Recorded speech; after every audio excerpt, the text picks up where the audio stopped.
আমার মেয়েকে নিয়ে রাস্তায় নেমে আসছি, আমাদের মেয়েগুলো মেরে ফেলতেছে, ছেলেগুলো মেরে ফেলতেছে।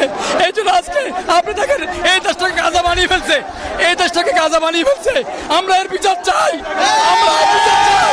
আমাদের সন্তানদেরকে মেরে ফেলে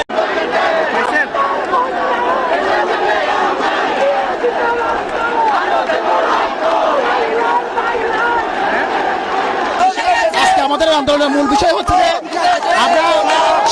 আমরা 9 দফা দাবিতে এখানে দাঁড়িয়েছি এবং 9 দফা দাবি আমরা আদায় করতে চাই এবং আমাদের যে ভাইরা মারা গেছে সেই ভাইগুলোর যে খুনের হত্যার বিচার চাই। আমরা 9টা দাবি ছিল, কিন্তু সরকারের পক্ষ থেকে আজকে 6 দিন হয়ে গেছে কোনো উত্তর দেওয়া হয়নি। আজকে বলতেছে ওনারা আমাদের সাথে বসবে, কিন্তু আমাদের ভাইদের রক্তের সাথে বেমানি করে আমরা বুঝতে পারবো না।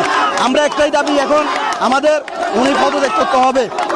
উনি খুনি হিসাবে উনি কি বিচার করবে? আমাদের খুনিদের কাছে তো আমরা বিচার চাইতে পারি না। এই হিসাবে ওনাকে পদত্যাগ করে আমাদের ভাইদের রক্তের বিচার করতে হবে।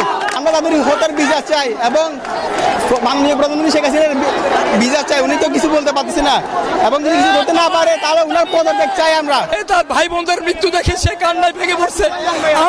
আমি আমার মেয়েকে নিয়ে রাস্তায় নেমে আসছি, আমাদের মেয়েগুলো মেরে ফেলতেছে, ছেলেগুলো মেরে ফেলতেছে। এই জন্য আজকে আপনি দেখেন এই দেশটাকে গাজা বানিয়ে ফেলছে, এই দেশটাকে গাজা বানিয়ে ফেলছে। আমরা এর বিচার চাই, আমরা এর বিচার চাই। আমাদের সন্তানদেরকে মেরে ফেলে